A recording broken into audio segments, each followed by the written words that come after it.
Shalom jemaat Tuhan yang terkasih dalam Yesus Kristus.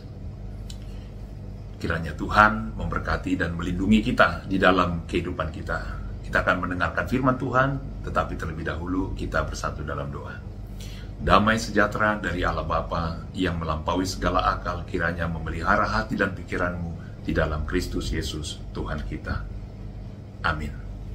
Jemaat Tuhan yang terkasih dalam Yesus Kristus, mari kita belajar bagaimana kuat di dalam Tuhan sesuai dengan kesaksian Daniel pasal 11 ayat 32. Demikian firman Tuhan.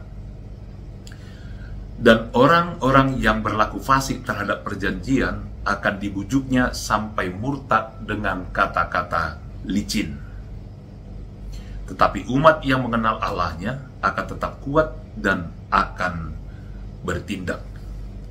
Jemaat Tuhan yang terkasih dalam Yesus Kristus, di zaman sekarang begitu banyak kekuatan-kekuatan duniawi yang dapat mempengaruhi hidup kita, bahkan cenderung dapat menyesatkan kita atau mengarahkan kita ke jalan yang tidak benar.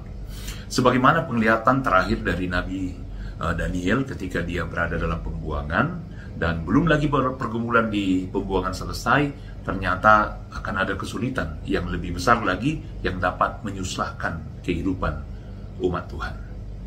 Penglihatan yang mengatakan bahwa akan muncul raja negeri utara dan selatan yang akan berkuasa dan akan melakukan penindasan dan kekerasan, di mana ada rajanya juga yang tidak memiliki martabat seorang raja dan bertindak curang, licin, dan bahkan ketika mereka duduk bersama dengan raja selatan dan raja utara itu, mereka saling membohongi satu sama lain. Jadi ketika mereka yang satu meja saling berbohong satu sama lain, bagaimana mereka bertindak lagi kepada orang yang di luar circle atau satu meja mereka akan sangat jahat, melakukan apa saja demi keuntungan dan demi tujuan-tujuan yang jahat yang mereka sudah rancangkan. Nah, itu terjadi ketika mereka melakukan rencana-rencana jahat di mana mereka akan menajiskan tempat kudus Tuhan, yaitu Bait Allah. Bahkan mereka juga menghapuskan korban sehari-hari dan menegakkan kekejian yang membinasakan. Nah, kemungkinan besar para ahli sejarah mengatakan kalau raja tersebut adalah Raja Antiochus keempat, yaitu Raja Seleukid dari utara. Nah, raja ini memuja Allah, menghentikan korban di bait suci, dan mendirikan patung Zeus dalam bait Allah, dan menindas umat Tuhan. Jemaat Tuhan yang terkasih dalam Yesus Kristus, meskipun demikian kekejian itu dan penistaan itu dilakukan oleh penguasa dunia, tapi sepertinya umat Tuhan tidak takut dan tidak murtad dengan kata-kata licin atau curang dan kekejian. Umat Allah pada waktu itu mereka tetap kuat dan mereka bertindak. Jadi kuat dan bertindak. Nah, ketika mereka memiliki kekuatan, mereka tidak hanya berhenti dengan kekuatan itu, tapi mereka bertindak. Jadi ketika kita melihat sejarah, kemungkinan ini adalah nubuatan pemberontakan Makabe yang dipimpin oleh Matatias dan diteruskan oleh anaknya Yudas Makabe. Dan mereka kuat dan bertindak membersihkan bait suci dan kenajisan Helenisme pada waktu itu yang dibawa oleh kerajaan utara itu dibersihkan. Kekudusan bait suci dipulihkan, dan ini menjadi salah satu sejarah di mana umat Tuhan dengan kekuatan dan keberanian menentang kenajisan, kejahatan, dan mereka bertindak membebaskan kekudusan bait Allah. Jemaat Tuhan terkasih dalam Yesus Kristus, kita tahu kalau tubuh kita adalah bait Roh Kudus. Sebagaimana dikatakan dalam 1 Korintus 6 ayat 19. Kita juga terpanggil untuk tetap kuat dan bertindak untuk melawan segala kenajisan, godaan, kesesatan, kejahatan yang dapat merusak iman kita. Pada umumnya, segala ancaman itu biasanya berhubungan dengan hal jasmani. Dan ancaman itu misalnya persekusi, sakit penyakit, godaan, tawaran kenikmatan duniawi, dan juga gaya hidup yang salah, pergaulan yang tidak sehat, kebebasan kebablasan, ajaran sesat atau opini dari free thinker, dan yang apa saja yang lainnya, yang sangat licin, yang mungkin boleh mengaburkan kebenaran firman Tuhan, yang bisa merusak karakter kita sebagai umat Tuhan. Dan tentunya ini semua adalah ancaman-ancaman yang perlu kita waspadai dalam hidup kita.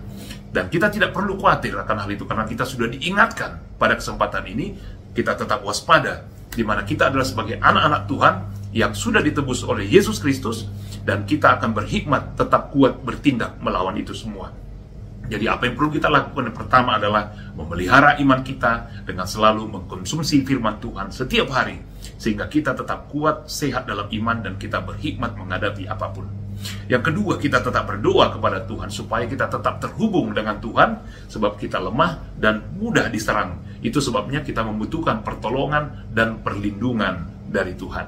Yang ketiga, kita harus menjaga satu sama lain, sesama saudara kita adalah keluarga Tuhan. Kita memperhatikan satu sama lain. Ketika kita sudah dapat menjaga diri kita dan kita kuat, kita juga perlu memperhatikan saudara-saudara kita yang lain, supaya yang lain tidak sesat juga di dalam perjalanan kehidupan, karena kita adalah satu keluarga Allah. Dan dengan demikian, maka apapun godaan, cobaan, ancaman yang dapat mengganggu kita, itu tidak akan dapat merusak iman kita, tidak akan dapat merusak kekudusan yang Tuhan sudah berikan dalam kehidupan kita. Kiranya Tuhan memberkati kita semua dan memelihara, melindungi kita dalam kehidupan. Amin.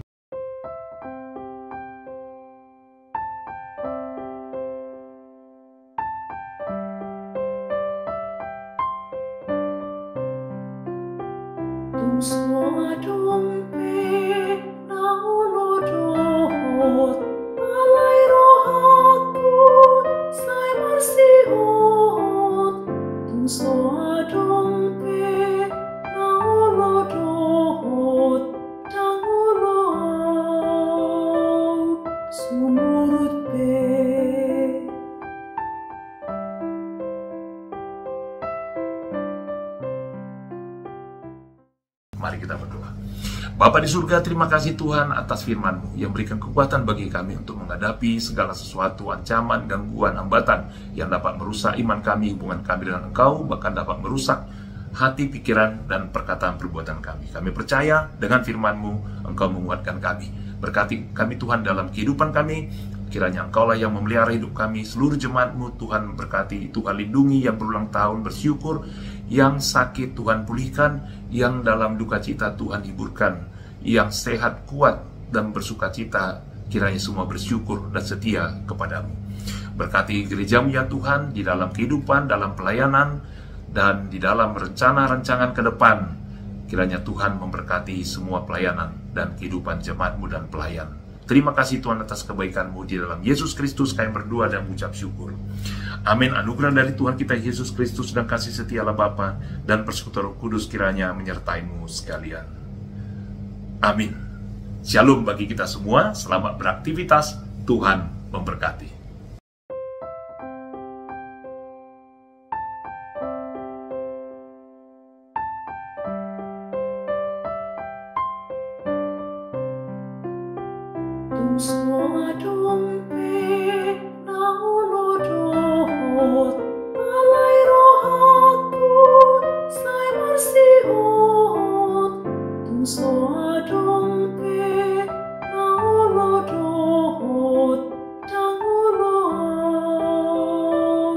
So